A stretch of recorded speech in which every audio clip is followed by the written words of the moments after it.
we enter the world of the Scottish Covenanters, through Douglas Bond's book, King's Era, in which he tells the true account of the 1679 battle at Drumthorpe. Claverhouse is the head of the King's men. He seeks out the places where the Covenanters need to worship and destroys them. After an early morning tramp down the moor to Drumclog, Mr. King is preaching a fiery sermon. Claverhouse rides in, takes Mr. King and some others prisoner. The battle begins, and Mr. King and the rest are pulled to one side of the battle. This story is told through the eyes of a fictional young man named Angus. Angus is a dead shot with the bow.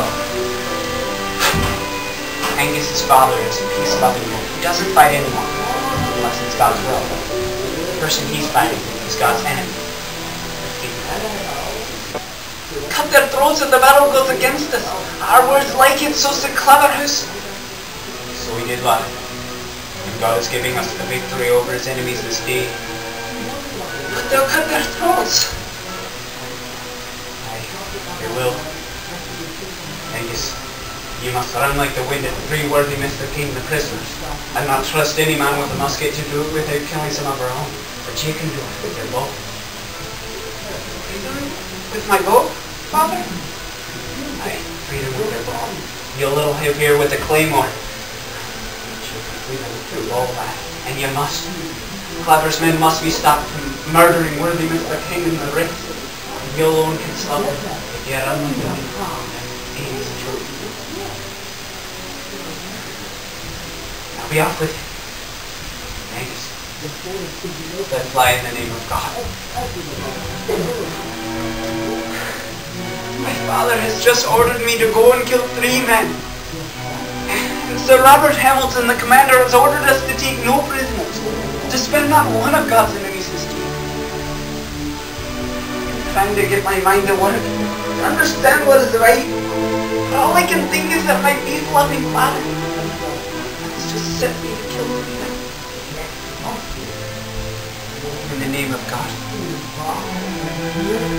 The wild cry of no quarter sounded from Claverhouse and his men as they charged. I ran uphill until my lungs burned and my heart pounded like the blows of a blacksmith's hammer on a red hot iron. Below, the 2 armies met with a grinding clash across the swamps of Drumclog. I see Claverhouse bestride his black charger Satan, surrounded by Nisbet, Balfour, and Cleveland. It looks as though Claverhouse might be taken. Lord Torpet and his cavalry descend on the right flank of the King's men. Claverhouse starts from one bog of bloody field to another.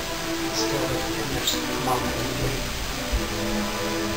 Then, Thomas Fleming, his mighty pike still clutched in his grip, fell to the mud near Claverhouse's flats. Fleming would be a great loss. The small comfort. It is clear that far more red-coated bodies lie lifeless across the morass of the battlefield. If the prisoners' guards see this rout, I might be too late. 75 yards away, the 3 guards are in a frenzy of panic over the situation. Several of the bound prisoners yank violently on their bonds. They're about to do it. They're about to cut their throats. Mr. King's throat. I selected 3 of my best arrows and jabbed them into the peat sod at my feet. One of the soldiers suddenly drew his sword and dagger, while the other 2 prime pistols. If I miss, I might kill one of the prisoners. And a stray arrow would surely alert the soldiers to my whereabouts. Then all would be lost. They'd quickly kill the prisoners and come after me. Which of the 3 to shoot first? The soldier with the drawn claymore seems to be waiting for the other 2 prime pistols. 4 pistols, a sword, and a dagger. 6 Covenanters will be dead if I miss. One of them might be Mr. King. Then the soldiers will resort to swords and knives to finish their bloody work. The tallest soldier readied his pistol and strode toward the first prisoner. He wore a steel breastplate which limits the target area. My aim has to be true.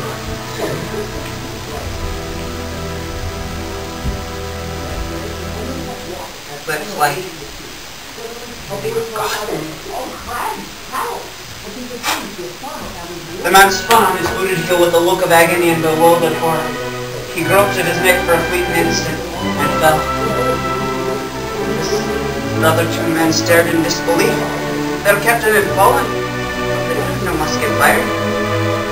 Stranger still, an arrow through his leg. Well, they still don't know where I am. I have to follow my advantage. These two first. Like reported to the first man I had ever killed. And without breastplates, these men both listened to the larger target.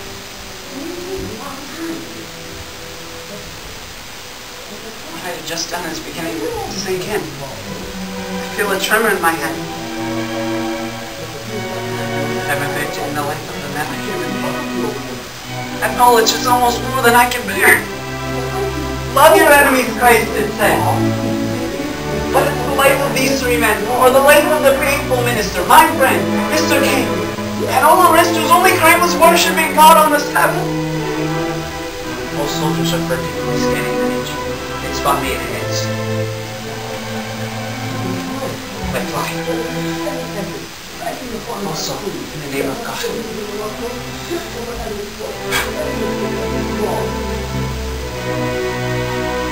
The stricken soldier falls without a tremor and lies dead on the moor, the arrow jutting from his chest. The prisoners turn this way and that, staring at to the source of their deliverance. The third soldier looked from his captain to his fellow soldier, both lying dead on the sod. He threw down his pistols.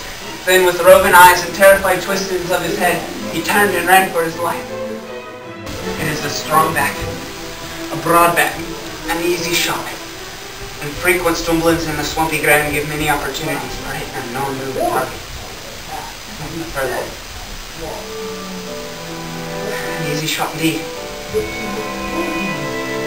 I somehow cannot like fight.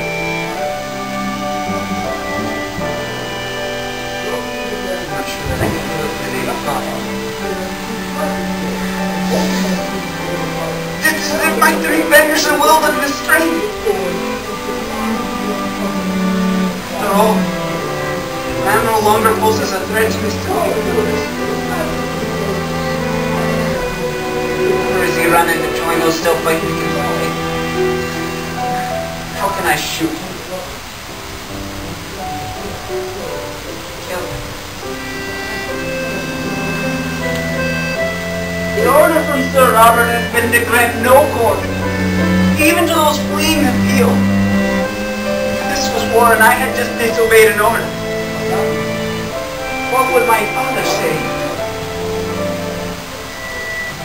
My father would say something that would sound very much like it came from the Bible.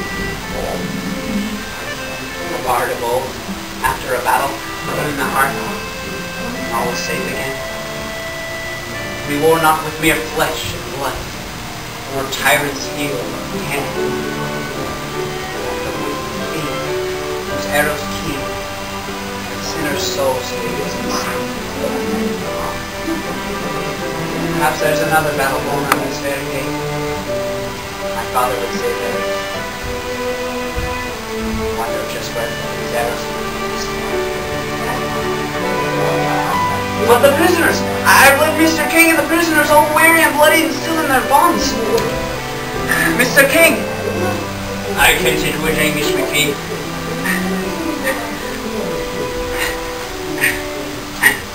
I can't expect certain when I saw the fleeing soldier not struck down. Angus, that man did all he could to contain the cruelties of Claverhouse as we prisoners were driven on. He spoke up to slow the pace. He gave more than one of us a swallow of cool water from his own drinking pot. I'm wondering if he is our enemy after all.